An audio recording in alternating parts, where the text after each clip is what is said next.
So here are the ILO or the intended learning outcome of this module 3. So assess the student understanding on requirements of an electrical plan. So your knowledge.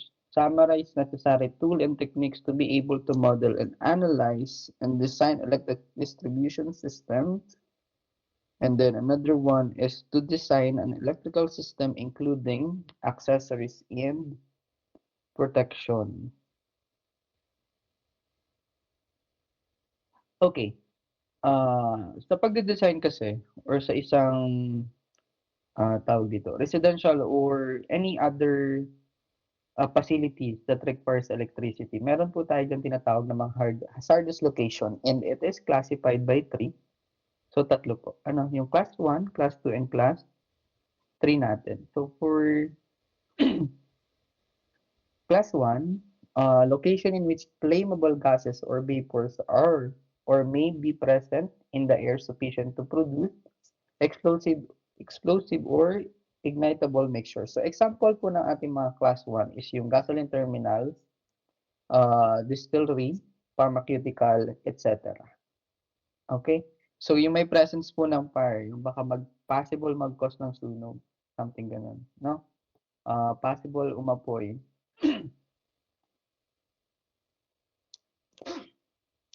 Okay, another one is yung class 2 natin.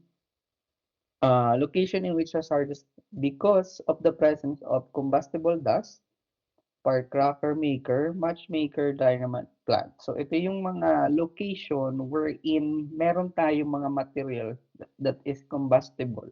Ano, nabanggit naman dyan yung mga example natin. Firecracker maker, matchmaker, dynamite plant, etc.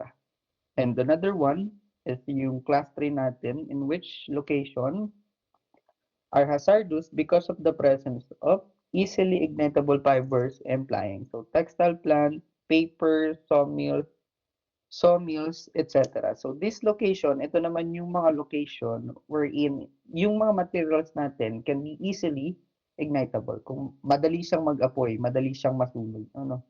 Uh, nabanggit naman dyan, textile plant, paper, sawmills, etc. Okay, let's proceed next naman with the PEC Chapter 1.3.21 or yung tinatawag nating plan requirements. Plan requirements natin, we have lots actually. Ano, may it be residential, commercial, industrial, or so. Okay. Una is yung location and site plan. Pangalawa, legends or symbol. Pangatlo, general notes and specification. Pangalawa, electrical layout. So, plan for power, nandyan. Power layout yon. Plan for lighting and receptacle load, lighting layout. Plan for alarms and circuit. Yan po. Those are the three electrical layout. And then another one is yung schedule of load. So, motor loads, lighting and receptacle loads, and other loads. Okay? And design analysis as well. And yung isa pa is yung one-line diagram natin, which is yung one-line diagram po natin ng lighting and receptacle outlet load, motor loads, feeder and sub-feeders, load center. So yung feeders and sub-feeder load center, usually yan kapag medyo malalaki na. Pag residential naman hindi. No? Okay. So, methods of computation used for wiring design. So, dito, di ba kapag magtatayo tayo ng residential design or any infrastructure. So we have to conclude kung ano bang load ang gagamitin natin. Pero according to PEC, so here are the standard. Ano? So for example, we have the 100 VA or the volt ampere per lighting and convenience receptacle for lighting layout. And then another one is yung 180 volt ampere or 200 volt ampere per convenience outlet. So yun po yung gagamitin nating assumption sa load computation natin. Okay? And another one is area method. So 24 BA per M squared per residential, excluding toilet and porch. Actually, dito sa area method, may iba't iba tayong area na sinusunod. Ano na volt ampere na gagamitin. Okay? Saan ba siya ginagamit, sir? Ba't kailangan malaman yung volt ampere niya? Later, di-discuss natin. Ano, sa computation mismo. Another one is yung 28 VA or volt ampere per m squared for office general lighting and office general purpose receptacle outlets respectively. And another one is yung 16 VA per m squared for industrial parts. So, ito yung sinasabi ko, everyone. Ito yung general lighting loads by occupancy natin. So, dito nyo malalaman kung anong volt ampere ba ang gagamitin nyo. Depende kung ano ang itatayo yung infrastructure. So, ayan po yun. So, pakitandaan yung table 2.20.23 natin. So, general lighting loads by occupancy. I'll be sending the PowerPoint din naman. Okay.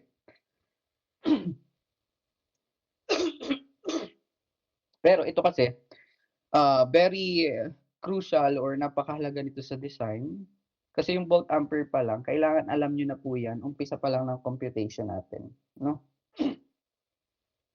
Kasi para malaman nyo yung total load niya, general lighting loads and convenient receptacle, dapat alam nyo yung volt ampere natin. Kasi yung volt ampere natin, gagamitin natin yan sa area. Okay? So, nandyan yung mga list. So, you can screenshot, no? If you want. Okay? Okay, so sa branch circuit computation. So, una natin dyan is yung branch circuit. So, the circuit conductors between the final overcurrent device protecting the circuit and the outlet. And according to the PC 2.10.21, branch circuit recognized by the article shall be rated in accordance with the maximum permitted ampere rating or setting of the overcurrent device. So meron po kasi tayong tinatawag na mga rating ng iba't ibang devices, and later i-discuss din natin siya. Okay? 2.10.21.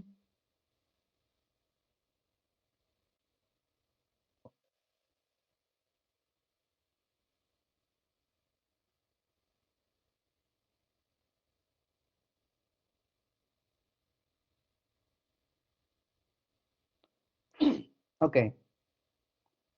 So itong PSC 2.10.21, makikita niyo po yan specifically dun sa ating PEC. Pero ito yung pinaka-summary niya. Ano?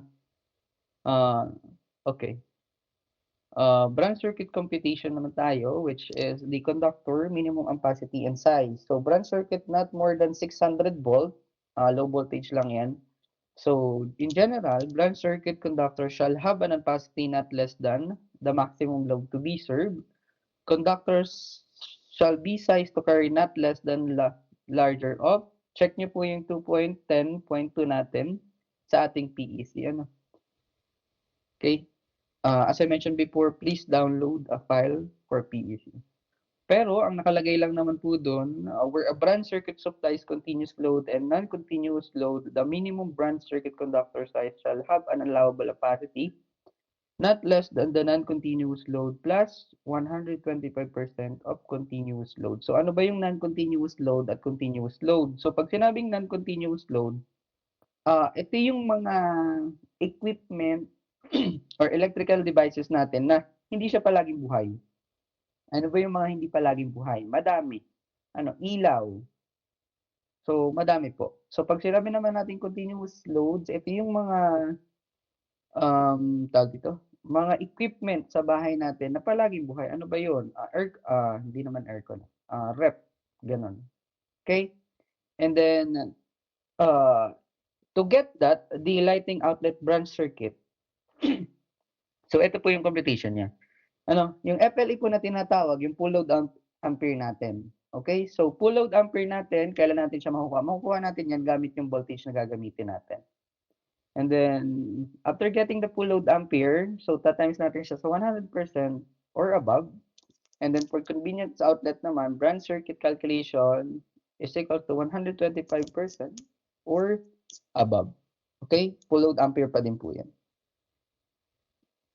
Later natin papakita yung pinaka-computation talaga. Example, mag-i-example ako at least 5. No? Okay. Branch circuit computation. Another one is single motor. According to PEC Chapter 4.3, 30.2.2, conductors that supply a single motor use in continuous duty application shall have an capacity rating of not less than 125% of the motor full load current rating as determined by the 4.4 T.16 or not less than the specified in 4.30.2. So kung gusto nyo makita yon, nasa PEC natin yun. But nonetheless, ito lang naman po yan, yung ibig sabihin niya. Ano? So, ang motor loads branch circuit daw natin should be multiplied by 125% or above. Kasi we have to make sure na yung ating protection na gagamitin should always be occupied those full load current. Kasi pag mababa yan, either magti-trip agad yan or kapag mataas naman, yung tripping time niya is masyadong matagal. Ano? Okay. So, full load ampere times 125% or above. Okay. So, ito po yung tinatawag nating PEC table. And sa PEC table natin, yung 3.10.2.6, this is very crucial kasi dito nakalagay kung anong types ng wire ang gagamitin.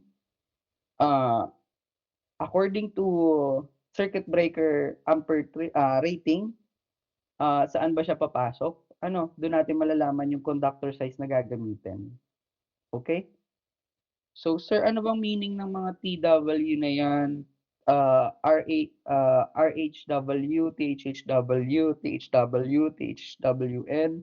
Ito yung tinatawag nating temperatures of the conductor. So, ito yung percentage and where yung conductors natin, yung kaya nila lang ma-meet. Maximum operating temperature. Itong percentage natin, oops.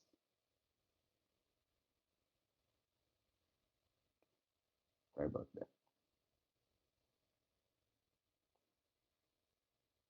Explain ko lang to para alam niyo kung paano bumasa nito. Okay. Ito nasa taas na to. Ayan po. Yung 60 degree Celsius, 75 degrees Celsius, 90 degrees Celsius, 60 degrees Celsius, 75 degrees Celsius, and 90 degrees Celsius. Okay.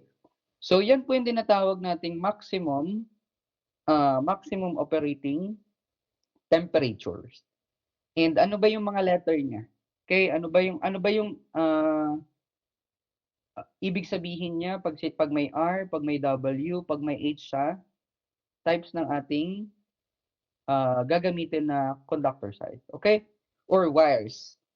Again, gaya nga ng sinabi ko, ang pagpili po ng wires na gagamitin, depende yan sa location. Pag ang nakita niyo po dyan, di pa pwede natin gamitin example. Sige, isa-isa na lang. Isa-isa na lang.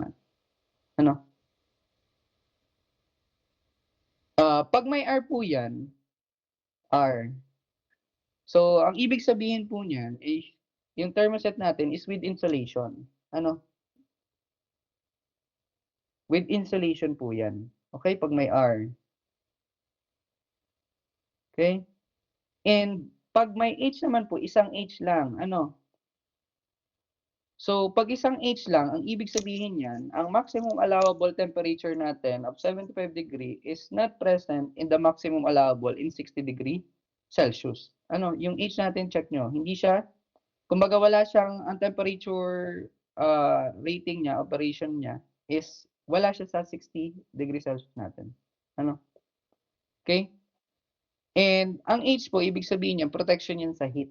Kasi maraming parts ang naiinitan, prone sa init or whatnot. Dapat yung wire natin can withstand those. Okay? Kapag naman po double H yan, pag nag-double H na yan, although siya ay nasa 75 degrees Celsius, possible pa din, ang maximum allowable temperature pa rin yan is 90 degrees Celsius. Kung mapapansin nyo naman, nandun pa rin siya. Yung dalawang H natin, under pa rin siya ng 90 degree Celsius. Ito po. Okay? Check nyo po yung ating table. So, hanggang 90 degree po yan. Ang maximum allowable temperature natin. Okay, sir, ano naman po pag may W? Ah, pag yung W kasi, ini-indicates niyan yung suitability ng ating wire for wet and dry location. Ano ba yung mga wet and dry location? Madami. Sa service entrance natin, consider siya as wet. Ano kasi possible umulan, mabasa. Okay? And ang N, pag sinabing N, ito yung nylon sheet natin around the thermoplastic insulation. Okay? And sir, pag ba pinagsama natin yung HH and W, possible ba yun? Yes, possible siya. Ano?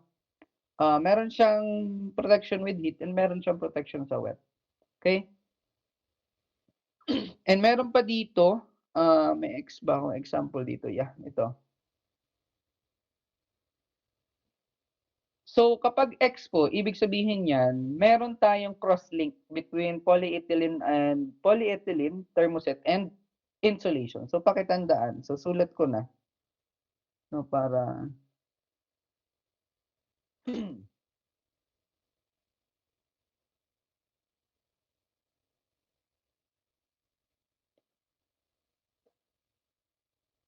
ito ay mawawalan. Baka mawala din sa isip. Okay?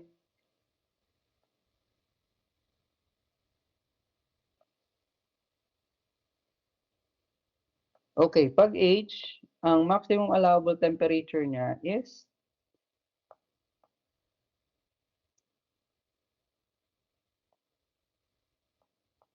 70 degrees Celsius. So, if not present, maximum po niyan ay 60. Ano? If not present. Kapag walang H doon, ang ibig sabihin niyan sa ating wire is 60 degrees Celsius lang yung temperature rating na maximum. Ano? Pag naman HH, so maximum allowable temperature naman sa kanya is 90 degrees Celsius. Okay? Pag naman HHW, so ang maximum allowable temperature naman natin dyan for dry location is 90 degrees Celsius for dry. And then 75 naman degree, wait, lobat ang pen ko.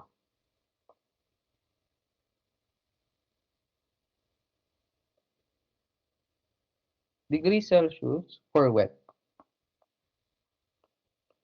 Okay? And then ang N naman natin is ito yung sinasabi ko kanina, nylon sheet, no? And around po siya or nakabalot dun sa ating thermoplastic insulation.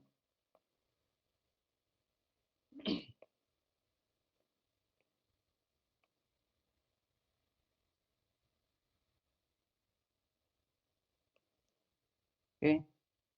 And yung R natin, so, ano nga to? Yeah. Ito po yung tinatawag nating thermoset insulation. So, you also have to memorize this kasi bukod sa kailangan nyo sa design, sa pagde-design kasi, pwede nyo check yung PEC. Pero yun kasi mismo, lumalabas yan sa board exam. Kaya, if you have time to memorize, memorize nyo para madali nyo i-memorize pag nagre-review na kayo. Okay, pag naman T, ito po yung thermoplastic insulation natin.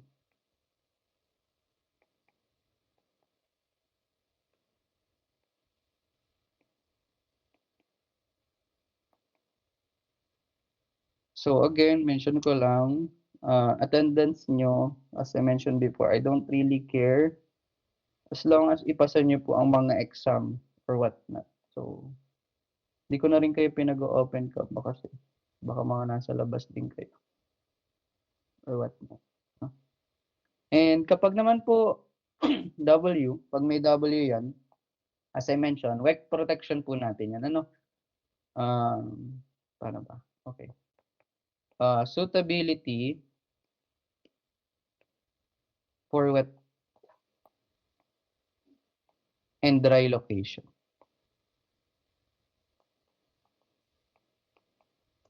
Okay? And yung X natin, sinasabi ko, hindi naman to, madalang naman to, no? Ang ini-indicate lang po niyan is yung cross-link natin.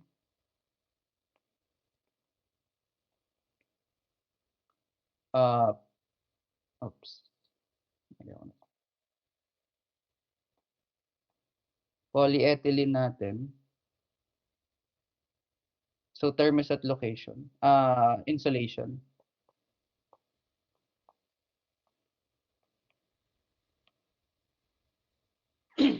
And then, meron pa po diyang isa, kung di ako nagkakamali, yung -2 natin. So, pag sinabi po yung may -2 ka, meron ka, inaalaw po or allowable temperature niya is 90 degree pa din for wet and dry. Ano? For wet and dry. Okay? Makikitandaan. Kasi wala akong PPT naman.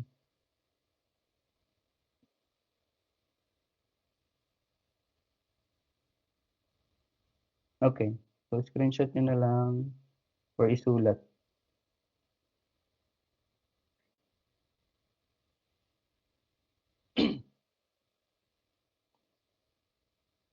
Okay, hold on lang. Wait lang. Kuha lang akong tubig.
Okay, so let's proceed. Turuan ko na din pala kayo kung paano to basahin. Okay. So, hopefully, wag mo makalimutan kasi gagamitin nyo to sa design nyo. Pero hindi ko pa naman siya nakakalimutan. So,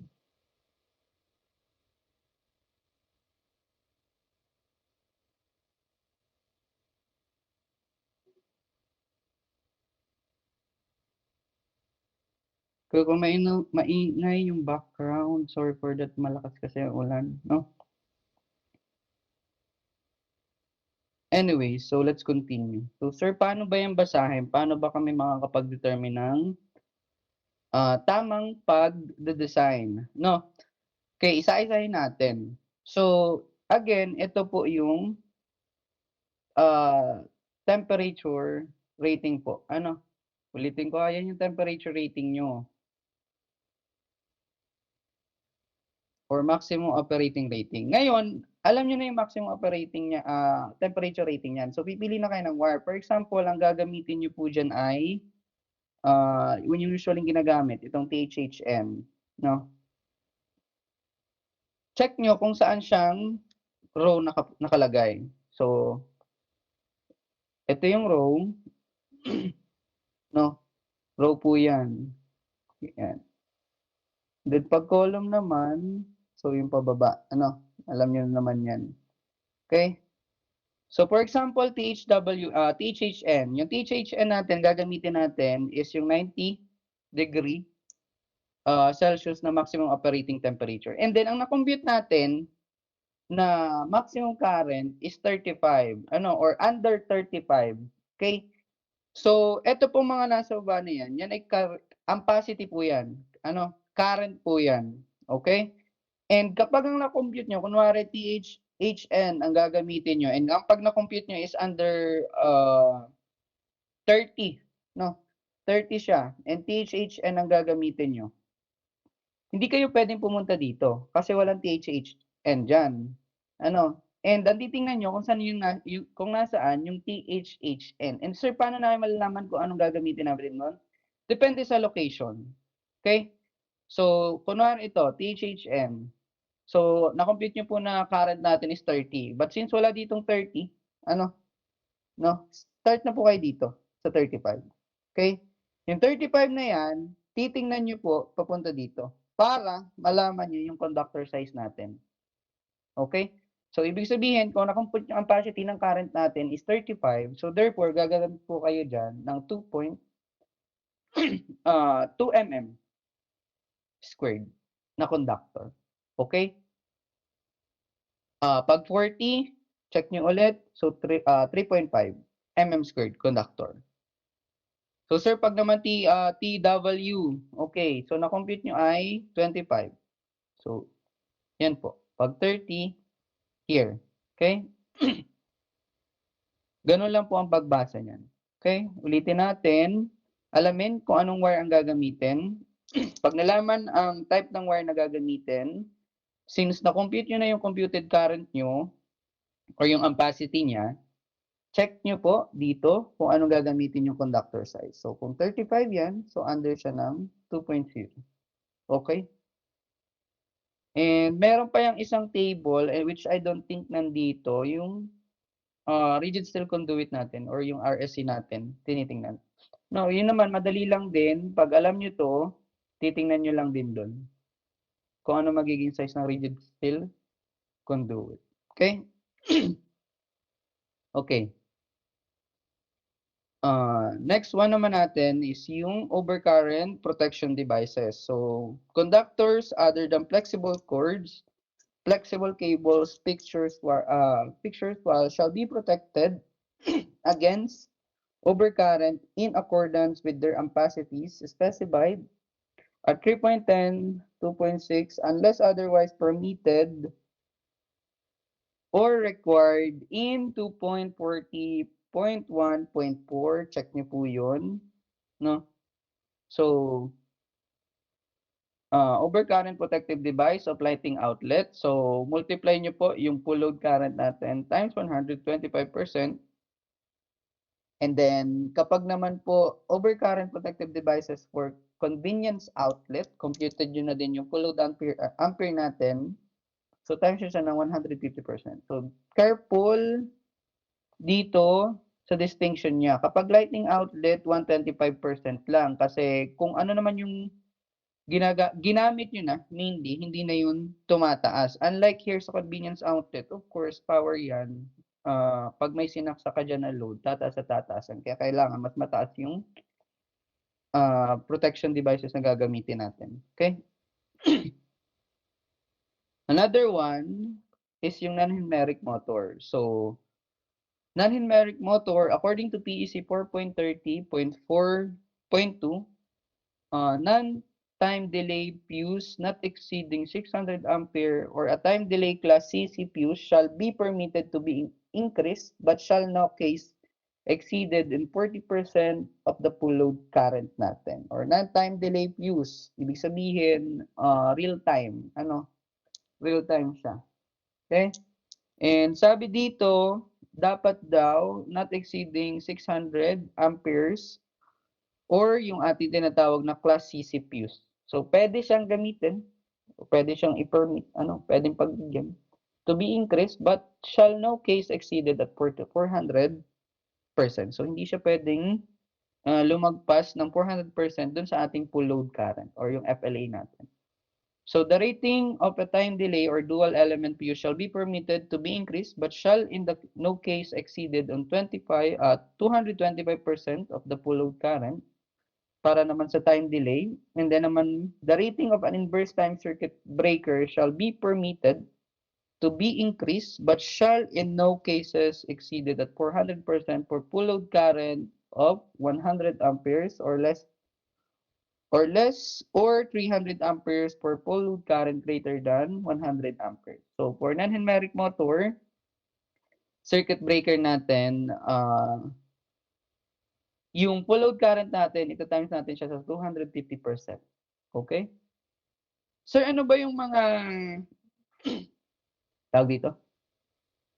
Circuit breaker rating natin according to PEC. Okay, sulat ulit natin. Okay. Ito yung ating standard ampere rating for fuses. So, fixed strip po yan ng circuit breaker. Based yan sa PEC natin. So, kailangan nyo din itong i-memorize kasi doon pag nagde-design, kailangan mayroon kayong references. Pero lumalabas din kasi ito specifically din sa board exam. No? And baka lumabas din to sa prelims nyo. Sayang naman. Okay, madali lang naman yun. By 5 lang naman mostly. Pero ilan lang yung by 5 dito. So, meron tayong 15. Charge lang. 15 ampere trip. 20. 25. 30. 35. 40. 45. Ano ba ba? 50. 60, 70, 80, 90, 100, 110, 125. So you have to memorize this. 125, 150, 175, 200, 225, 250, 300, 350, 400, 400, yeah, 450, meron din. 450, 500, 600, 700, 800, 1,000, 1,200, 1,600, 2,000, 2,500, 3,000, meron din. So, medyo malalaki na yan, 3,000. Yeah, 4,000, 5,000, at 600. Okay? Sorry, 6,000. So, this is according to the Philippine Electrical Code. So, tandaan nyo po yan. Okay? So, standard ampere rating po yan ng ating fuses at saka inverse time circuit breaker. Okay? Makikitandaan. Pero kung gusto nyo ma-sure, meron naman yun sa internet. Pero sure ako here. No? Okay, paki-screenshot na lang. Sorry. Okay. Next natin. Okay, continue tayo dito. So, overcurrent protection device for hermetic motor.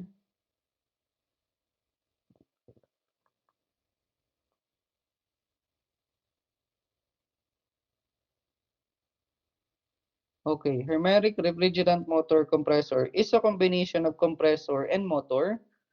So, both which are enclosed in the same housing with no external shaft or shaft sales with motor operating in the refrigerant. So, according to PC 4.40 6.2, a fuse or inverse time circuit breaker responsive to motor current, which shall also be permitted to serve as the front circuit, short circuit, and ground fault protective device. This shall be rated and not more than 125% of the motor compressor rated load current. So, eto po yan, no? Sa hermetic motor natin, of course, meron niyang ampere. Yung full load ampere natin should be multiplied by 125% to get the standard size ng circuit breaker protection na gagamitin natin. So, eto pala siya. No need na pala isulat. Pero check nyo kung pares ba yung nasa akin. So, ganyan po kasi ang pagtandaan. Ano, by 5, by 10, by 50, by 100, by 1,000. Okay? So, you can screenshot. Okay po ang bahala. Okay. So, next naman natin is yung demand factor for lighting load. So, yung DF natin. The ratio of the maximum demand of a system or part of a system to the total connected load of a system or the part of the system under consideration. Okay, sir, bakit po mahalagang malaman kaya ang demand factor natin? Of course, para hindi number one is, of course, para tama yung protection devices na gagamitin natin. Okay? Yun po yung pinaka-short na paliwanag doon. So, meron po tayo for dwelling unit, hospital, hotels, motels, including apartment, houses without provision for cooking by tenants, and warehouse storage. So, you may check this 2.20.3.3 na light and load demand factors natin. So, this is the standard that we have to follow. Okay? So, you may check this one po. No? Screenshot nyo na lang. Okay. For net load naman natin, general calculated load of a feeder or service shall not be less than the sum of the load on the branch circuit supplied as determined by part 2.20.2 after any applicable demand factors permitted by part 2.20.3 or 2.20.4 or required by 2.20.5 have been applied. So yung pagkuha po ng net load, so reduce the total load after applying demand factor if applicable. Okay? Take note of that. Okay, in feeder naman, all circuit conductor between the service equipment, the source of separately derived system or other power supply source, and final branch circuit over current devices. So, ang computation po niyan, net load plus 25% of FLA, no, yung largest motor. So, you have to determine kung ano ba doon ang mga largest motor nyo. Okay? And OCPD rating natin or overcurrent protective devices natin, to get that net load plus 150% ng ating FLA or full load current ng ating largest motor. Sir, magko-compute ba kami ng ganyan? Residential, no need. Ano? Usually, makikita niyo yung feeder computation pag nasa ESID na kayo. Ano? Okay, so next tayo, try nating mag-compute para mas maintindihan nyo.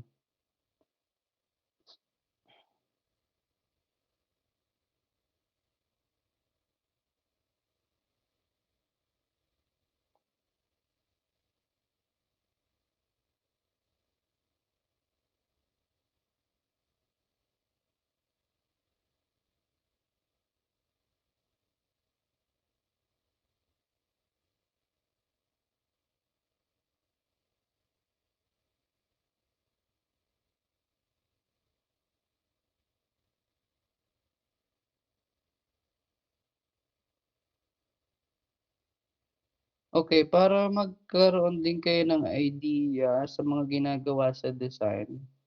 Show ko na example na ginawa ko nung nag-aaral ako, no? Okay. Pero ito hindi niyo 'to directly talagang gagawin kasi ito ay commercial na, no? 7 hectares na 'to, 8 hectares, and you won't need this. Ito lang yung mga requirements na ginagawa diyan, ano, yung general notes and specification nandiyan po 'yan.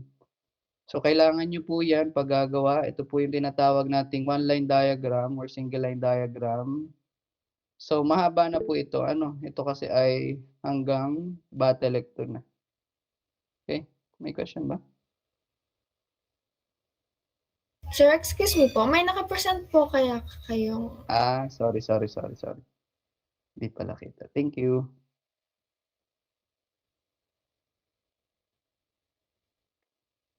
Good, very attentive. Anyways, so sige. Example po dyan, well, this is quite the same with your residential design. Ano, almost the same. Pinagkaiba lang nito, medyo malawak yung competition, mahaba. Pero, under naman na siya ng ESIG nyo. So, matututunan nyo na din po yun. Ano? Pero yan po yung general note specification natin. Site development map, location, nandyan. So, ito po yung single line diagram natin. So, pag kayo ay nag-ESID na, parang gagawa din kayo nito. Ano? Pero ito kasi sa amin, activity lang po ito. Ano? So, yan po. Medyo mahaba na to. Ganyan. Ito po yung single line diagram natin. So, nakalagay dyan, isa yung mga protection devices natin, isa-isa. Okay? So, ito naman, ano lang yan, sa mga conduit plan natin. Kailangan nyo din po yan. Bigyan ko lang kayo ng idea sa gagawin nyo sa ESID nyo. Kung magpapagawa po sila. No? Ganyan lang po yun. Okay? Anyways, mostly naman, ang gagawin nyo dito sa atin, ganyan lang. Ano, ito kasi power layout natin. Itong power layout natin, and po, power po yan. So, you have to determine, ganyan lang po. So, pag ito naman, ano na to, lighting layout. Ito kasi, pag commercial, pag mga gantong malalaki na, ginagamitan na to ng illumination. No? Yung ilo, may computation na dito. Pag-determine, depende sa area, and depende kung anong area yun, kung siya by office, what not, meron po tayong kinoconsider sa paggamit or sa pagbilang ng ilaw na gagamitin. Okay? Ganyan naman po mostly. Now, computation, wait, check ko ng computation. Kung meron pa ako.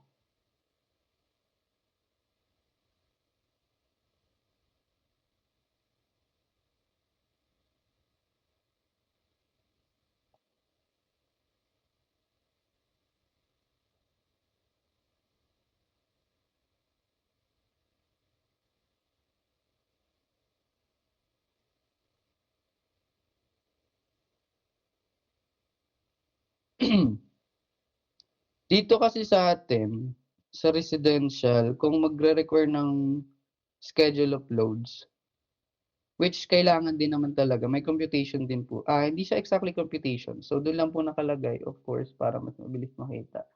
Pag kasi commercial, ganyan nakalalaki, ganyan na po ang computation of load doon. Ano? Ganyan. So, technique po sa paggamit nito, sa paggawa. Pag ganyang mararami, pag commercial, gumamit kayo ng Excel. Kasi formula nyo para mas mabilis. Ano? Diyan po nakalagay yun. Okay? Ayan po itsura ng schedule of load. So, walang mag-i-screenshot kasi bawal. Okay? Bawal. Oh, screen again. Right? Yes po, sir. Sorry about that. Anyways, okay, ulitin natin. So, eto po, kita na ba? Wait.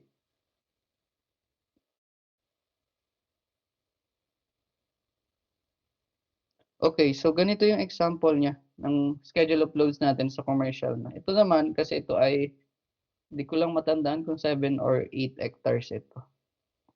Ganyan po. Pero same here din sa ating residential, pero yung mga nakalagay, of course, iba. Ano? So, ito yung sinasabi ko kanina na you have to know the type, the size of the conductor na gagamitin niyo. Okay? And ito din po yung ating razor or conduit nyo. Ganyan. Ganyan lang naman ang mostly ang gagawin nyo. No? which I don't think kailangan pa nating aralin dito. Pero pag may time, pwede ko naman kayong turuan. Meron din kasi ditong voltage computation. So on and so forth. Okay, let's proceed now with the tawag dito. Yung example natin. Mag-sample tayo ng computation. Para aware kayo, para alam. No? Show ko lang yung sa laptop. Gamitin na natin yung sa PEC para mas mabilis. Hold on lang.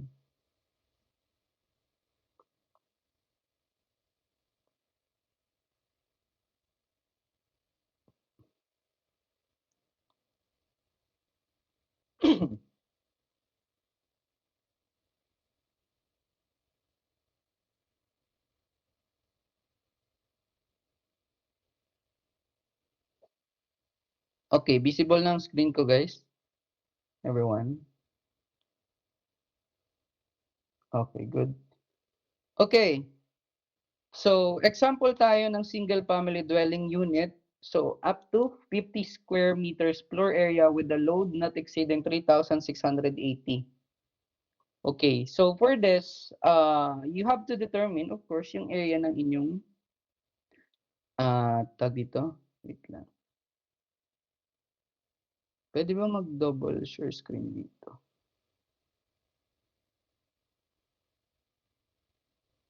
Oh, I see. Okay. So, eto po yan. So, the dwelling has a floor area of 50 square meters with a typical appliance load for a small residential unit. So, sige. Compute na lang natin para mas maintindihan nyo. Pangit kasi pag binabasa lang.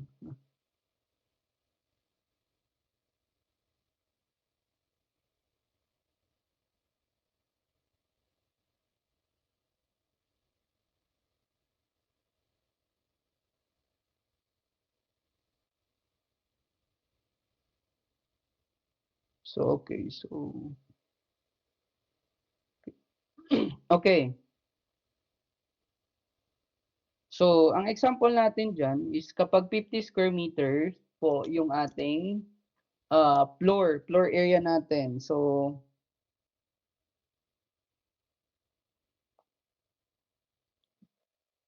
ano ang aking pen? So, floor area natin. Ang floor area natin equals sa 50 m squared. Okay? Okay. Una yung gagawin dyan is computein po muna natin yung total load. Sa total load natin, meron tayong dalawa, general lighting at convenience outlet. So, yung A natin, i-represent na lang po natin yun as GL or general lighting load. And yung B natin is yung, sa A natin, general lighting load at convenience load. Okay? And ang B natin is typical appliances load. So, dito, meron tayong 50 m squared times 24 volt ampere. Sir, saan po ba nakuha yung 24 volt ampere? Dito po yung nakuha. Okay? Dito. No? Kasi ano ba yung ating gagamitin? Ano ba yung ating gagawin? So, meron tayo ditong dwelling unit. Tama? Nakalagay dito, single family dwelling unit. So, ang dwelling units dito is 24. Check nyo na lang. Okay? 24 dwelling units. Okay? Okay, so sa pagkuha po ng ating volt amperes na gagamitin, we have to multiply yung floor area natin. Floor area times 24 BA. So, volt amperes per m squared. So, 50 times 24 is 1,200 volt ampere. Okay? And another one, compute naman po natin yung ating typical appliance load or yung TAL natin. Okay, sa TAL natin, example dyan, gumamit kayo ng electric flat iron. Yung electric flat iron natin is 1,200. Television set isa. So, kaya mahalaga po ang pag-alam kung anong assumption ng gagamitin yung load for every appliances po sa inyong bahay. Kasi pag mali po yan, pag mas maliit, so most probably, maling sizing po ang magagamit nyo dyan. Pero, sanayan lang din, kasi usually hindi naman na gumagamit ng mga ganito ngayon, ano, yung 80 volt ampere. Well, siguro meron pa din. So, lagay lang natin, 1,204. Sige, lagyan natin ng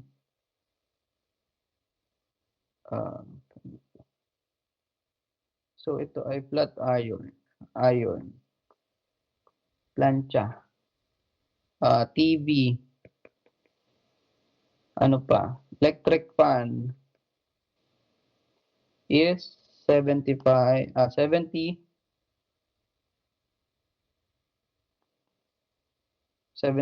volt ampere. Volt ampere, ano bang equal niyan? Watts po yan, no? Which, alam nyo na naman po yun. Okay, so radio.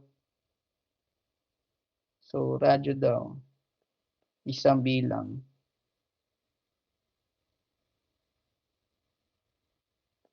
Okay, siya ay 20.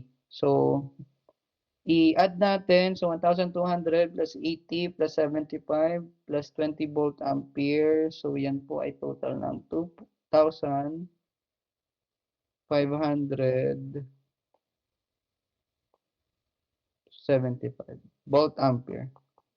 Okay, tandaan po yan. Ano? Total computed current po natin, mako-compute natin yan. Total computed current. So, ang pag-compute po niyan, kailangan nating i-divide yung ating volt ampere na nakuha dun sa A and B natin gamit po yung voltage na gagamitin nyo sa bahay nyo. So, that's usually 230 ang ginagamit. So, 2,575 divided by 230 volts is equals to 11 amperes. Okay, take note of that. Okay, sunod naman pong requirements is yung circuit requirement natin. So, yung circuit requirement po natin, paano ba yan makukuha? Ano? Saan ba natin yan makikita? So, eto, sa presentation ko dito, sabi dito, use 120 ampere 2-wire circuit. So, tingnan daw natin yung 2.10.2.5 and 2.10.1. Pero ito, kaya nating makuha yan pag tinignan natin ito. Tinuro ko sa inyo kanina. So, depende sa wire na gagamitin. Dito po yan, papasok. Ano? And since, kung halimbawa, TW lang ang gagamitin natin, TW, so under siya ng, which is TW naman talaga dapat. No? So, under po siya ng 25. So, eto siya. Kasi 11, 11 na yung nakuha natin. Okay, gagamit tayo dyan ng 20 ampere 2-wire. Okay? Tingnan nyo na lang po yung other presentation ko. And then for service entrance conductor naman po, use 3.5. Sige, sulat ko na. Service entrance conductor. So for this service entrance conductor, gagamit tayo ng 3.5 mm squared or 2 mm in diameter. Okay? So TW wires po ang gagamitin natin, copper wires. So bakit? Kasi ang service entrance natin nasa labas. Ano? Kaya yun po ang gagamitin natin. So, hindi po tayo basta-basta nagde-determine kasi mahal po yan. No? Depende sa gagamitin, nag-a-adjust ang price niyan. Okay? And then, for service equipment naman po, check nyo na lang yung standard nyo nandun sa isa kong presentation. So, use 130 ampere, 1 PST, 250 volt safety switch with 20 ampere fuse or use one 20 ampere trip, 1 pole, 240 volt enclosed molded case circuit breaker. So, kaya po siya ay 20 ampere trip na kasi ito po ay dwelling unit na. Ano? Kung yun yung mga normal house lang, 15 pwede pa rin dyan. No? Okay. And take note, for loads exceeding 3,680 volt ampere, so kailangan na po nating tingnan yung 2.10.1.11. So, nandun din naman yun sa PEC natin. So, you might wanna check. Okay? Okay, wiring diagram natin. Check po natin yan. So, this is very easy to understand naman. Ano, gumamit siya ng 20 ampere trip na circuit breaker nandito, and then 8.0 mm squared or 3.2 mm in diameter na TW wire. So, check po natin yan. You may want to check this part. Okay? Okay, another example naman. Sir, paano naman pag hindi 50 square? Medyo malaki-laki na. So, this one is the example. So, 150 square meters floor area not exceeding 6 circuit. Take note of that, ha? So, ang floor area naman dito, floor area is equals to 150 m squared. Okay. Okay, the dwelling has floor area of 145 square. It has, okay, sige, nagbigay pala ng specific example. Okay, ang floor area niya ginamit dito is 145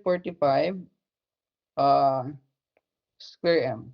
Okay, and meron siyang 1.5 HP room air conditioned unit. Yung yung HP guys, everyone, I don't know kung naturo sa inyo, pero ito kasi, meron table dito na sinusunod. Ano? Kung depende, of course, sa laki, kung anong gagamitin natin. But since ang nakalagay dito ay 1.5 HP, so therefore, ibig sabihin nito, okay na ang 1.5 HP dun sa room na paglalagyan. Ano? 1 lang naman. Anyways, so compute natin yung total load. Okay, ang total load, tama ba ako ng sinusunod? Okay. Okay, compute natin yung general lighting and convenience receptacle. So, meron tayo dito 145 m squared times 24 volt ampere. Okay, so 145 times 24 still 24 volt ampere pa din ang gagamitin kasi yun ay dwelling unit. 3,480 volt ampere. Sir, kaya po ba sa exam yan, pag-isipan namin ng Sir Arbel, siguro, pero higher chance kasama. Sir, provided po ba yung table? Pwedeng hindi, pwedeng oo. Okay? So, ayoko na magbitaw ng salita na hindi at oo. So, pwedeng hindi, pwedeng oo, pero as much as possible, you have to familiarize in those. Okay? So, total computed load natin, para makompute yung ampere niya, so divide natin to sa 230. So, that will be 15 ampere. Okay? And one branch circuit of 20 ampere would be theoretically adequate. However, for flexibility and to allow the future needs, provide 2 ampere branch circuit for lighting and convenience outlet. So, dito daw, ibig sabihin, okay na ang isa. Isang branch circuit na 20 ampere. Pero, since ay 145 square meter floor plan, possible pa yung mapalaki, possible pang magdagdag ng load dyan. So, just for future consideration, so dalawa na ang gamitin natin. So, provide 2 20 ampere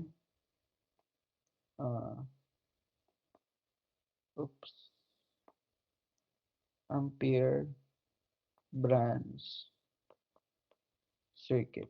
Okay?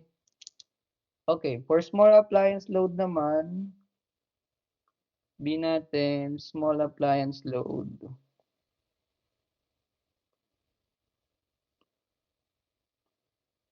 For small appliance load, check nyo po yung table natin na 2.10.1.11 and 2.20.3.13.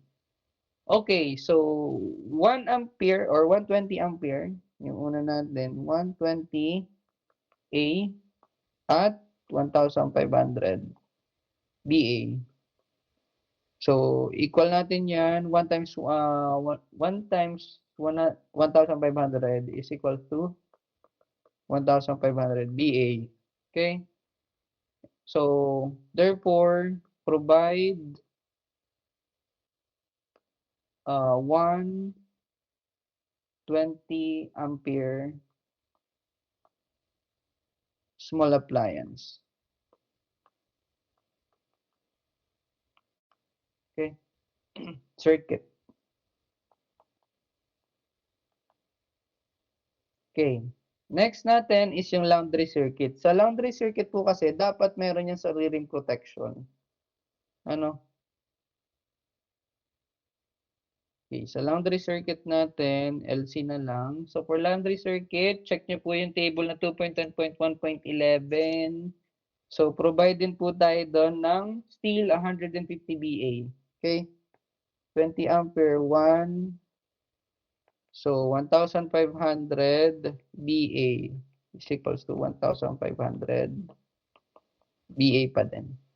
Okay? So, para makompute po natin yung subtotal natin, ang subtotal po kasi napakamahalaga nito, especially sa bidding. Kasi sa bidding,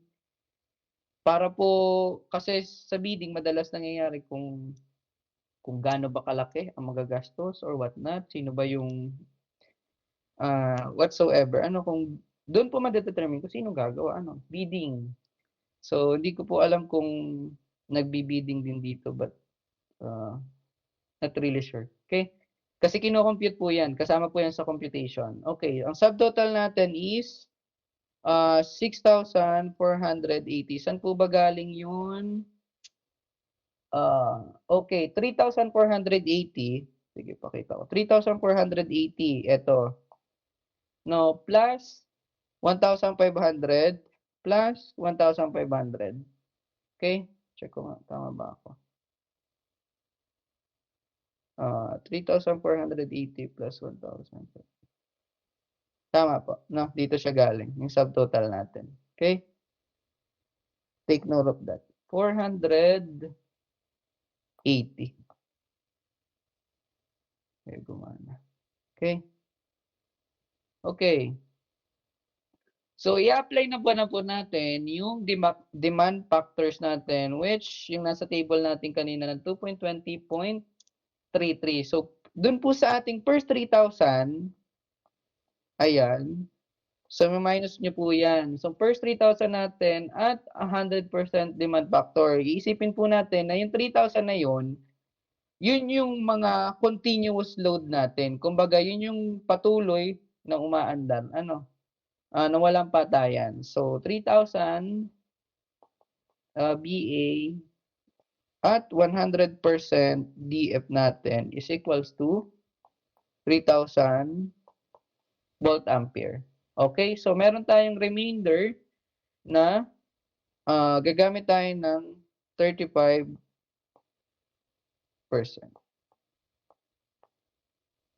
ng DF natin. Okay? So, wait lang. Ayaw mag-gana ng aking pen. Okay.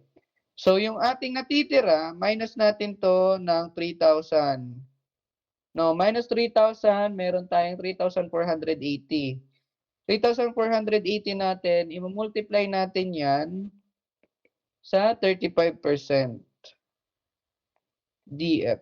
So, that will be 1,208. So, you can double check po. But I don't think na mali yan. Kasi PEC po galing yan. Okay? So, another one is yung other load natin. So, for other load, gaya ng nabanggit kanina, meron daw tayong aircon. So, 1.5 HP for ACU. And then, eto guys, itong HP na to, meron po pa rin kasi tayong table na ginagamit dyan sa pagkuha ng ampere na gagamitin. Kasi tingnan nyo, meron na, provided na yung 10 ampere natin. So, sa table, bigay na lang din ako ng copy. Hanapin ko lang. Meron kasi yung specific table na ginagamit. So, times 230 B. Times natin siya sa volt. So, that will be 2,000. Take note, ang demand factor niya ay 100%. So, walang patayan to. No? So, kumpitin lang natin. Double check ko lang. So, tama naman. 2,300 VA. Okay. And provide 20 ampere trip. No, provide na circuit breaker. So, therefore, provide 120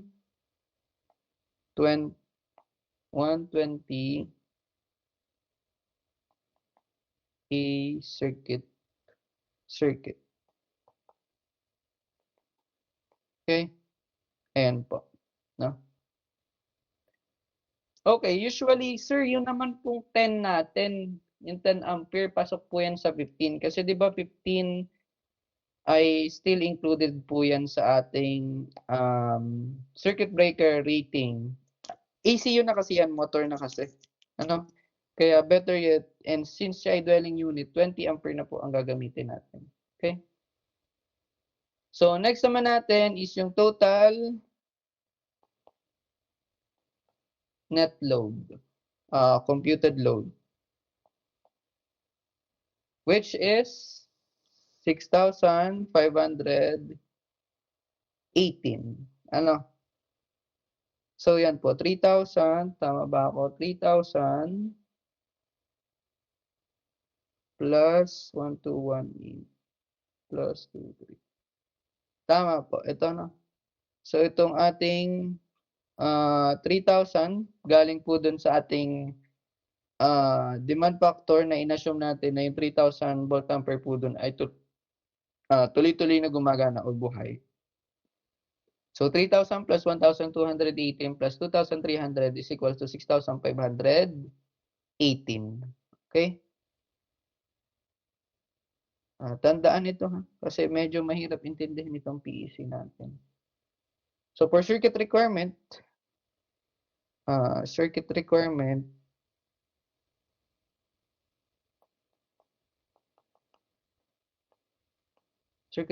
natin is 520 or provide 20 ampere 2-wire branch circuit. Sir, saan galing yung 5? So, bilangin natin kung tama to. Okay? Okay. So, meron tayong dalawa for general lighting and power layout. So, 1, 2, 3. 3. Ito, 3. Saan pang isa? 4. Nasaan ang provide natin na 20? Hindi ko makita. Ito, 4. Saan pang isa?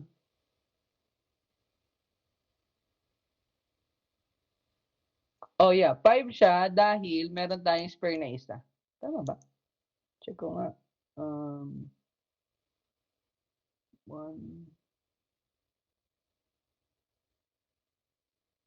Oh yeah. 4 siya, 'di ba? Pag binilang natin 4. Pero take note, 'di ba sabi kanina, dalawa na daw ang gagamitin natin na branch circuit for lighting and convenience outlet for future needs. Kaya siya naging 5. Okay? Take note of that. No? Provide daw or mag-provide tayo ng 5 2080 circuit per 145 square meter na floor. Okay, next naman natin is yung service entrance conductor. So for service entrance conductor, you may check the section 4.2 4.30.2.4, and 4.21.4. Yung total full load current natin. So, ang gagamitin natin is 114 mm squared TWRs. So, TW pa din ang gagamitin, of course. Kasi nga naman, service entrance yan. Kailangan niya ng wet protection. So, you may check this part. Okay, for service equipment natin, maximum current rating of protective devices. So, check natin yung section 4.30.4.2 or yung table 4.34, 30.4.2. Okay, meron tayong non-time delay fuse at inverse time delay fuse. So, paano po yung kukunin? So, ganito po.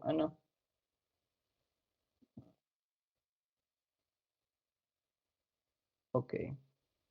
So, dito na sa kabila para madali.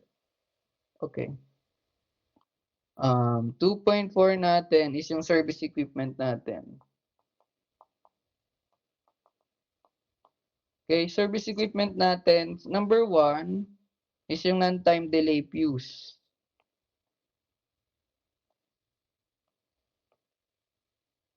Non-time delay fuse natin, so multiply na, ito po yung mga gagamitin natin. Yung 3000 BA. So ito po yung 100% na demand factor natin plus 1218, ito po yan.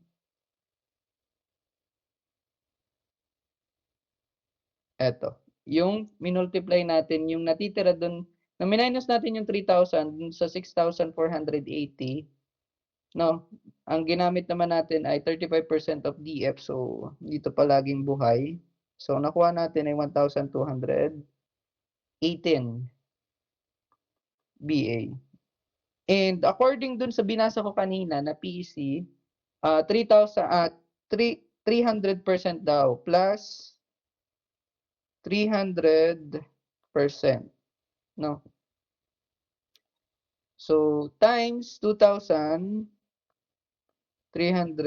BA. Okay, ito po yan. Sa isahin natin. Ito, sa other load natin. Check po. So, yan. Divided by 230. So, isa-isahin, isulat na lang natin para mas maintindihan. Itong 3,000 natin, yan yung at 100% DF. Yung 1,218 is at 35% DF plus 300%, and then yung ating other loads natin, OL natin na 2,300 BA. So, you can check the calculator, pero yan po ay mag-i-equal sa 48 amperes. Yan po.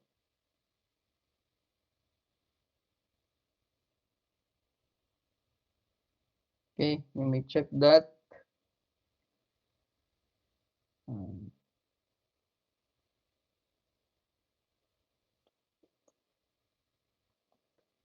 Okay, ang pagkuha naman po ng inverse time natin,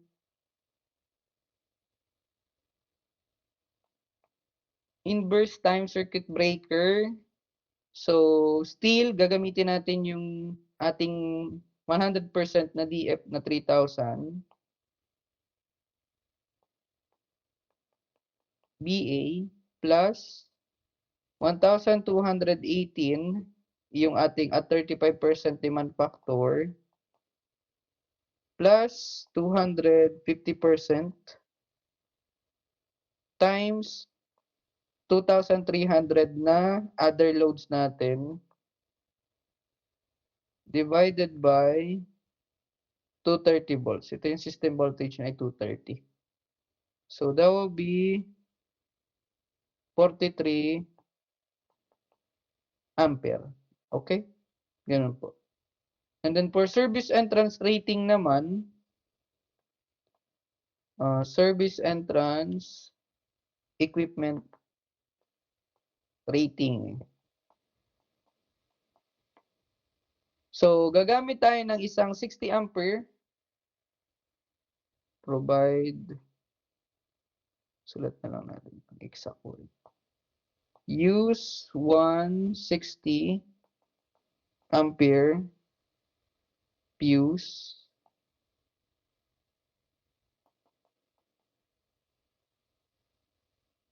One PST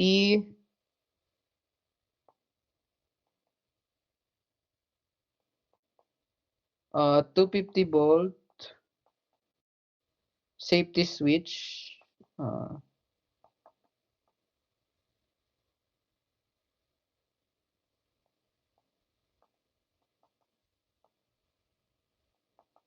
Safety switch. And then another with one, ano to?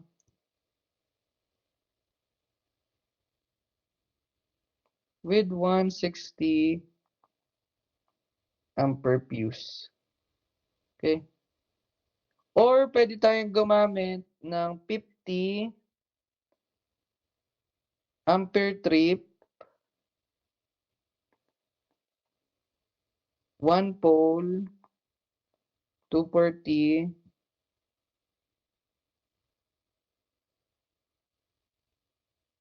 volt molded case circuit breaker, MCCB na lang. So, yung 50 kasi, sir, paano ba ito na-determine? Kasi di ba kanina, saan na ba yun? Sinulat ko yun. Dito, ano? Ito siya. Ito yung size ng circuit breaker natin, di ba? Sir, paano ba malalaman anong size ng circuit breaker ang gagamitin natin? So, therefore, di ba na-compute nyo na yung, ano tawag dito? Yung rating natin na, ano ba yung 43 nga? Tama ba ako? Non-time delay. Inverse ay 43.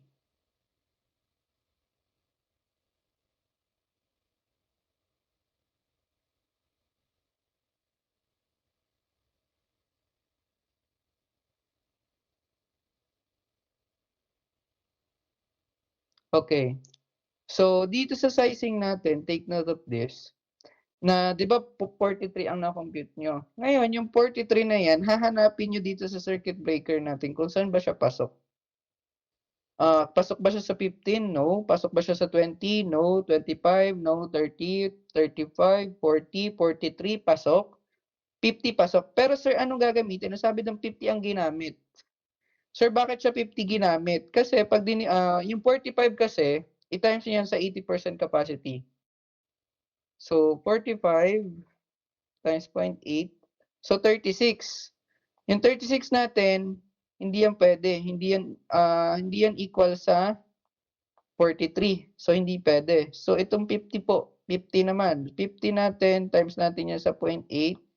Na magiging sagot, 50 times 0.8. Yan ay 40. Tama ba? 40. 40 is still not equal sa 43 natin. So, 60 ang ginamit doon. So, 60, kasi 60 times 0.8, 50%, 48, pasok na po. Ano, pasok na siya dito. Madumi.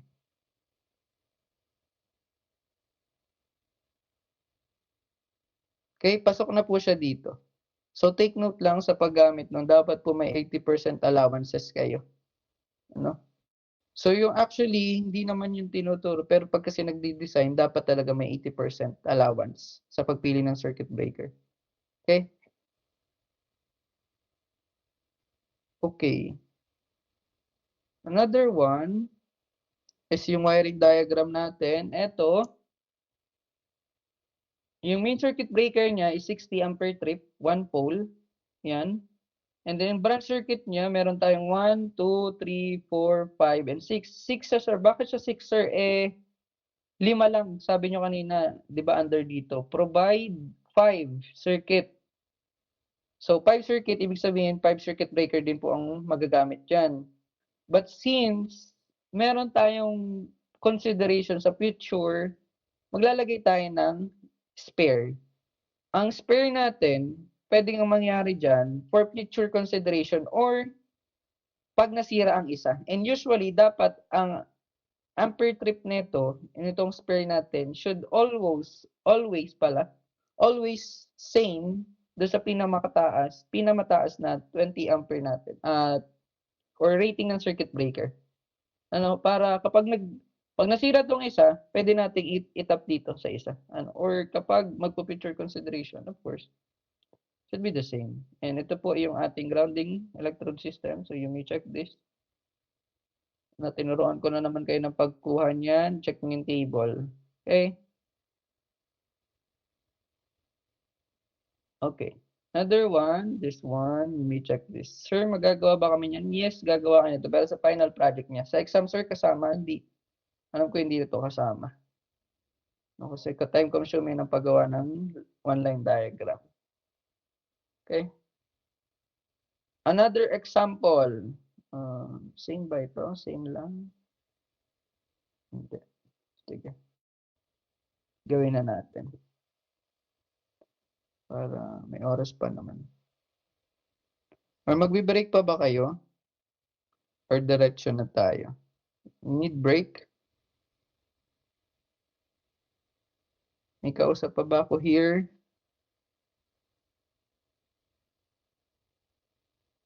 Meron pa? Nakikipag-date na. Nasa labas na. So, sana may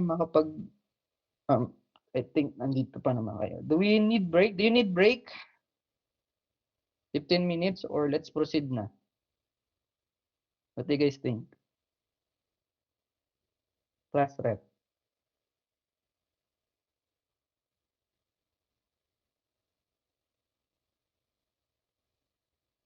Mag-break pa tayo, diretso na po. Dalawa na lang naman to.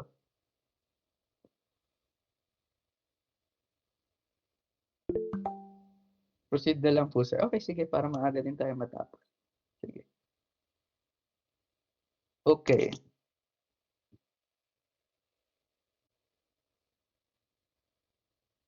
Another paper na tayo.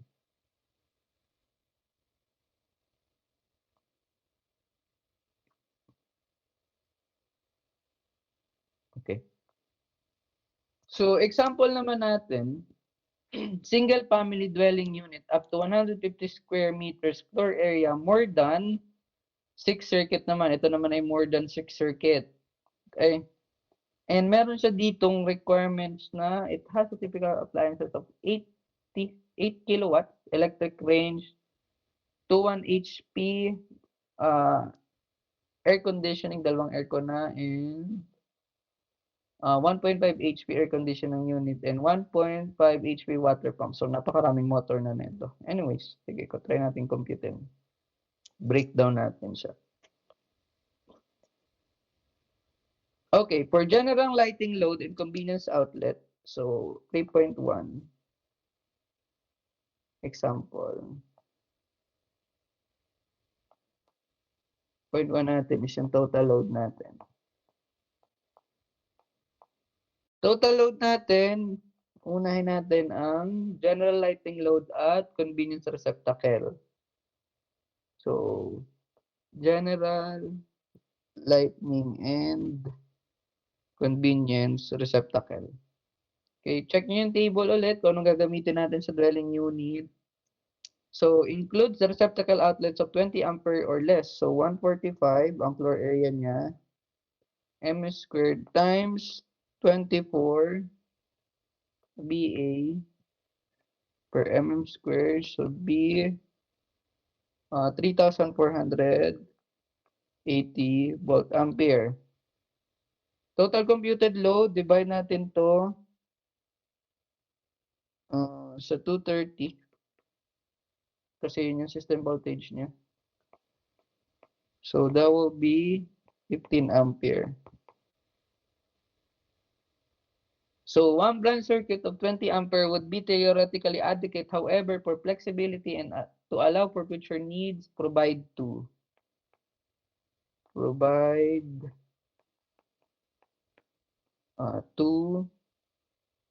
20 ampere branch circuit.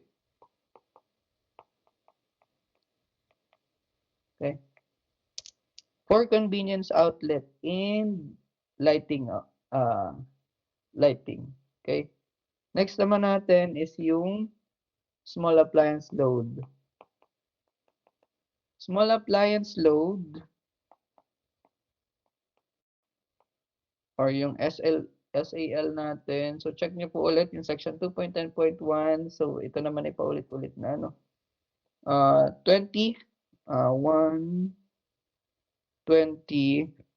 ampere at 1,500 VA is equals to 1,500 VA. Multiply nyo lang kung ilan ang bilang nun. So provide small appliance load dyan. Yan yung usually mga small appliance load natin. Dapat meron tayong separate circuit para doon.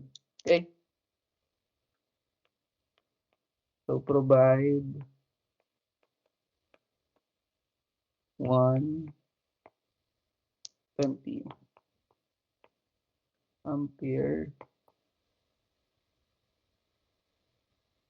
small appliance circuit.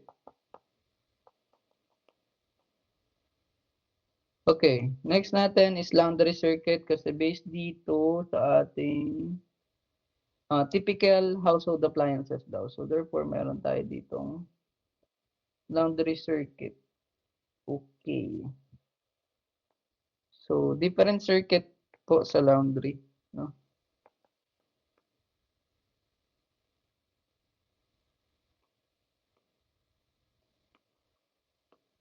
Itong branch computation natin, alam dapat nito kasi nilalapat po ito sa schedule of loads. Yung mga ilalagay niyo sa schedule of loads, ito lang din, no? Branch circuit. So gamit tayo ng 120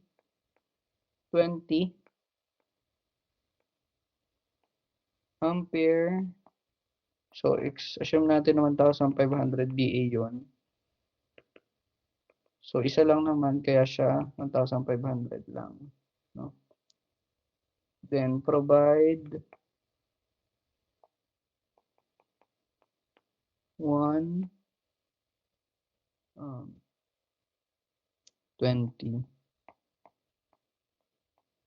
ampere circuit. Okay? Okay, and then compute natin yung subtotal.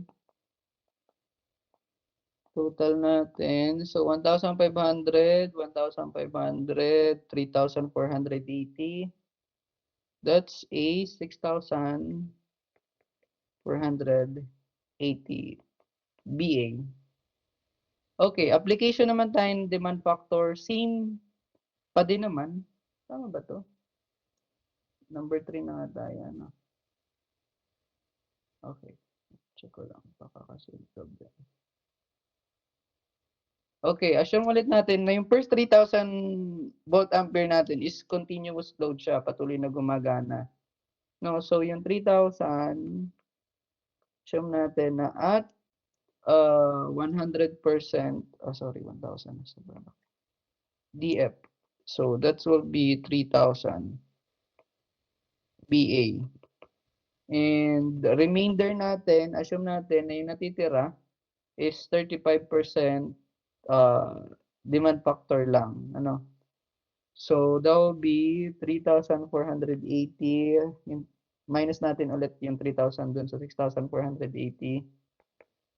BA times 0.35 kasi percent po yan, no?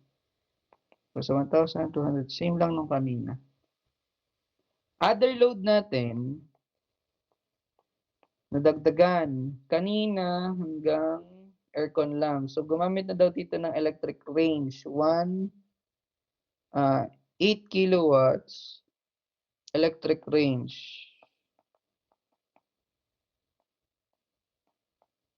And assume natin na 80% lang yung demand factor niya.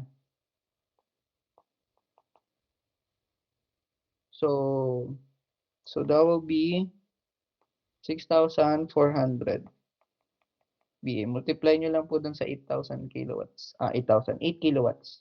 8 watts. 8,000 watts. And then po yan. Kasi watts is still a VA.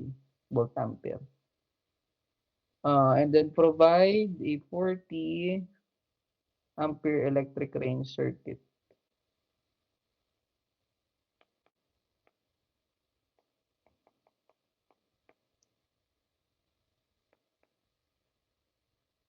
One 40 ampere electric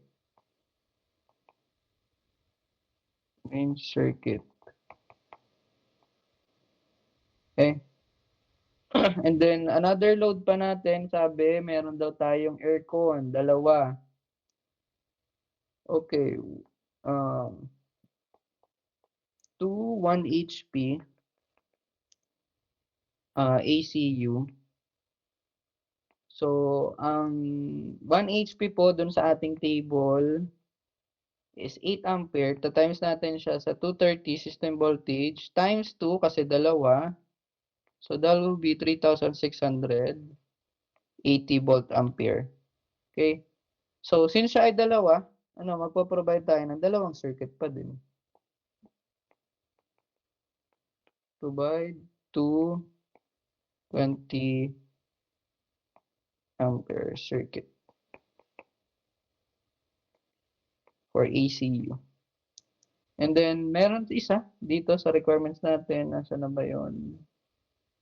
1 HP water pump. Sorry. 1.5 pala na mamaya natin kumpitin yung water pump. Dito muna tayo sa tatlong aircon. No? Merong isang 1.5 pa. 1.5 HP ACU. So, isang 1.5, ihiwalay nyo ang computation niya para mas malinaw kasi magkaiba po ng HP ang ginamit dito. So, yun ay 10 ampere times 230 times 1 should be the same. So, 2,300 VA. So, at 100% DF. Okay. So, provide tayo ng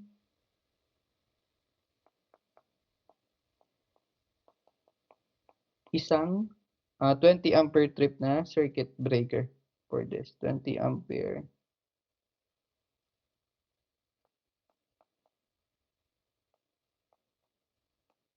ECU circuit. Okay. And another one is yung isang 1 HP natin na water pump, which is 1 HP is equals to 8 ampere times system voltage na 230 V. And assume na siya ay 100% ang demand factor natin. So, equal siya sa 1,840 VA. So, since ito ay motor, another circuit pa po dito kasi siya ay motor na ulit. No? So, provide 120 ampere water pump circuit. Okay. And total net load, alam niyo na naman po ang pagkuha niyan. Summation lang ng mga load natin. Computed load. So, that will be 18,438 VA, volt ampere. Okay. Okay, circuit requirement naman tayo.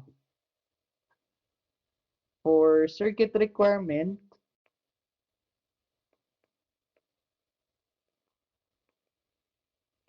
circuit requirement, gagamit tayo ng 8 20 ampere 2-wire. Paikliin na lang natin kasi medyo mahaba. Branch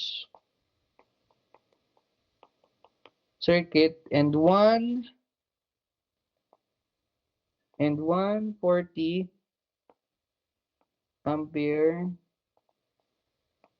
2-wire branch circuit. Okay. And another one is yung ating service entrance conductor. So for service entrance conductor,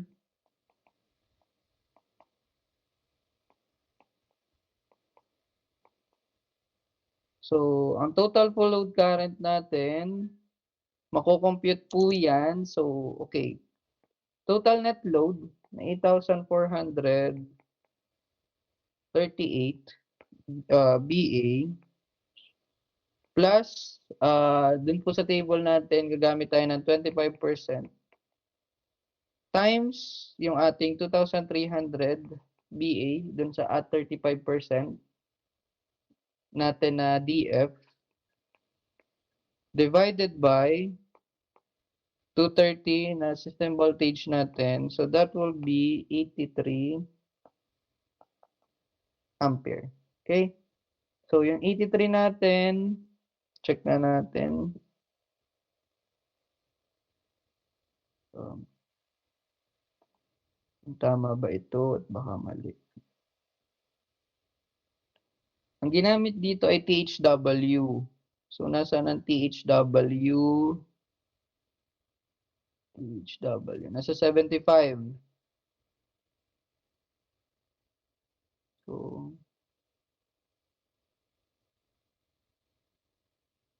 So eto. Tama ba? THW.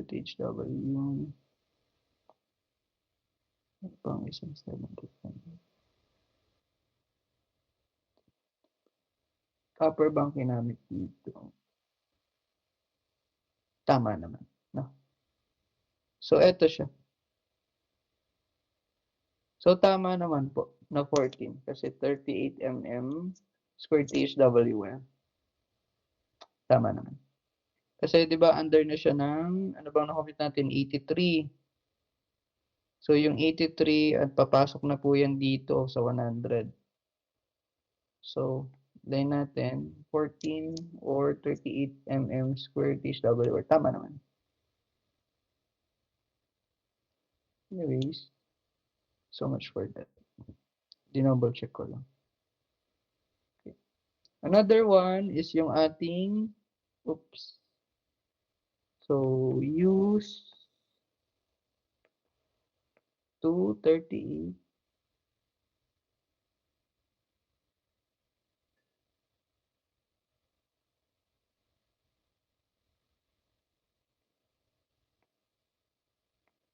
for THW wires and service entrance conductor. Okay, for service entrance conductor, dapat ng aking pen.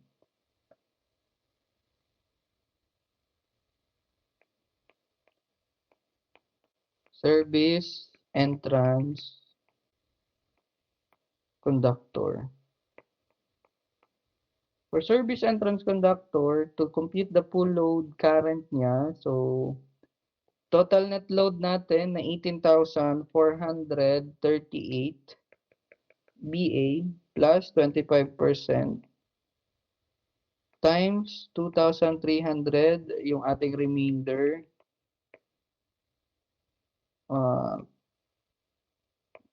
Yan natin para proper. Divided by system voltage na 230 volts. So still 83.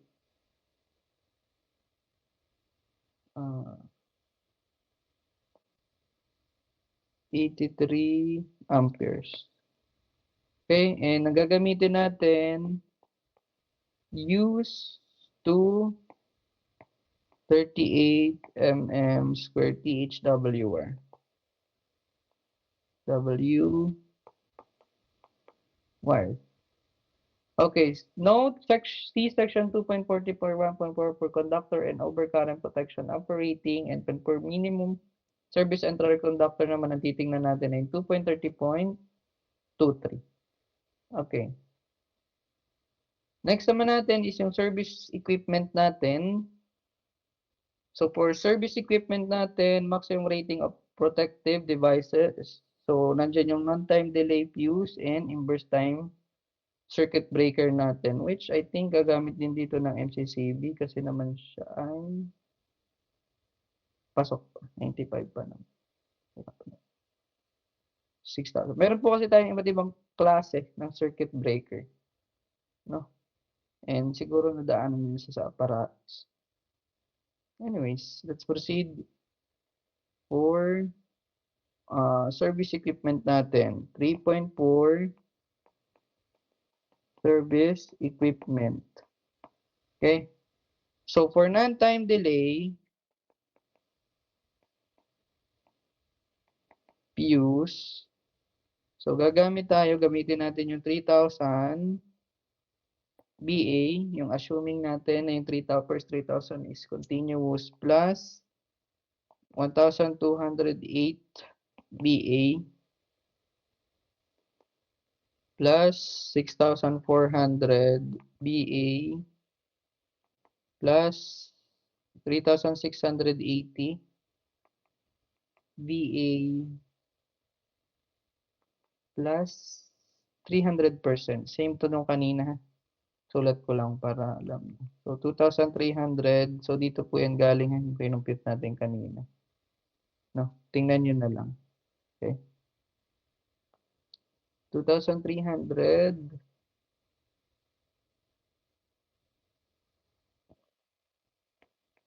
plus 1,840 BA. So, divided by system voltage 230. So, ibang usapan pag 3-phase na to. Equal 100 ampere. Okay. For inverse time naman,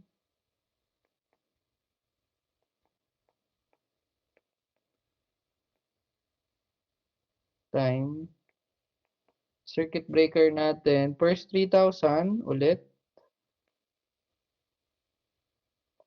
First 3,000 plus 1,218 BA plus 6,400 BA plus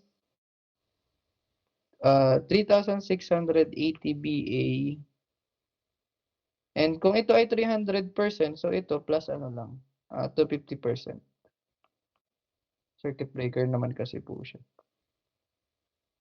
2,300 BA, multiply natin plus, subtotal natin 1,840 BA. So, divided natin sa system voltage na 230. So, that will be 95 ampere. Okay. So, since alam nyo na po yan, na-compute nyo na, so therefore, makakapag-provide na kayo ng service equipment rating natin, which will be service equipment rating. So, gamit tayo ng use 1, 200 ampere. 1 volt. Tama ba ito? Tama. Pasok na siya sa 200. Kasi by 100 na ang bilang natin.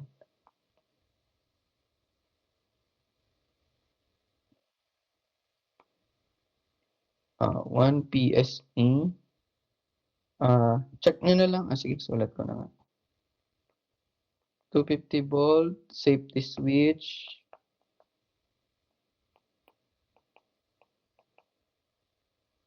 With 125 ampere fuse.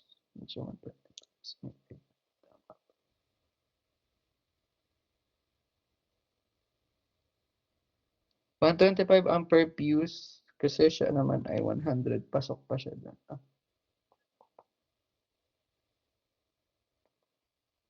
Ampere fuse.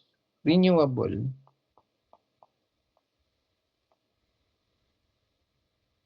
Or gamit tayo ng use 125, 80, 1 pole, 240 volts. MCCB. Okay. Okay, so next natin is yung wiring diagram natin. Same there. Yung main circuit breaker natin is 125 volt ampere, tapos ito yung branch circuit niya. So we have 20, 20, 20, 20, 20, 20, 20, 20. Tama naman 8 yung kanina, so magbibigay tayo ng isang spare. So ang total po ulit nito, ilan nga? 48 dapat lang. No, pero hindi natin yan sinasagad. Depende sa location. Kasi pag sinagad natin yan, and sa isa lang natin siya kinonect, most probably malaki ang voltage drop niya. Pero since ito ay dwelling unit, hindi naman tayo magpo-48. No? Napakadalang mangyari. Okay. Okay, so eto, same process lang din po dito sa 150 square meter. Same condition as example number 3. Ano, ganun lang din. Ipapasa ko naman to so you may check. Same. Dito naman, single phase na to, sir. Though single phase pa din naman yung isa, pero ito meron ng too much requirement. So same process pa din po yan sa lahat. Ganun lang. Balikan nyo na lang. Na? Okay, paulit-ulit lang po yan. Okay? So hanggang ano lang naman tayo? Single family dwelling unit. Yung multi-family hindi na. Yung multi-family yan ay under na ng ESID nyo or design. This one. So we don't need that.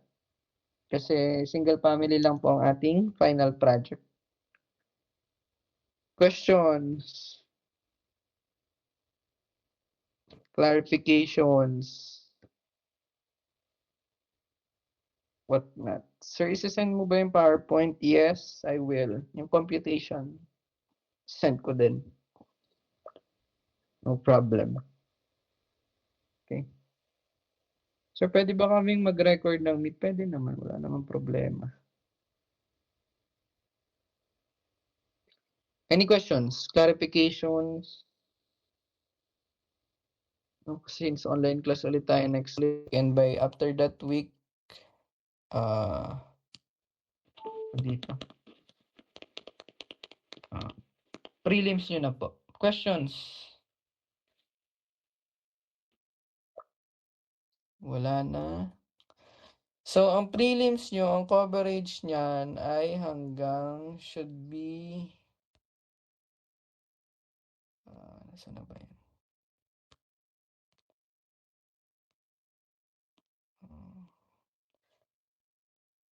Okay, check ko lang sa Google Classroom nyo. Ang alam ko hanggang NEC lang to, if I'm not mistaken.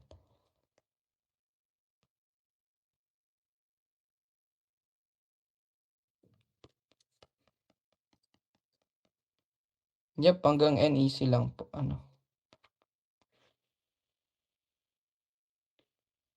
Fourth week discuss natin yung NEC. Okay, na-meet na naman natin to. Okay, questions? Wala na?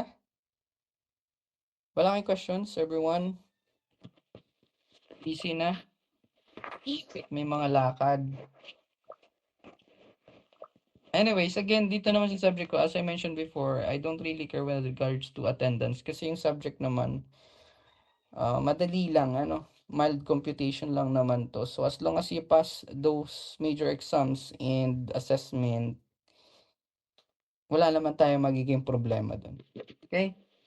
So kung wala na kayong question, I think we can dismiss. So kung may clarifications, mag-message sa group chat or i-PM ako. Walang problema. Okay? So yeah, that's all for me. Bye for now, everyone. See you again next meeting. Online ulit siya. Yeah. Thank you po, sir. Thank you po. Thank you po, sir. Thank you po, sir.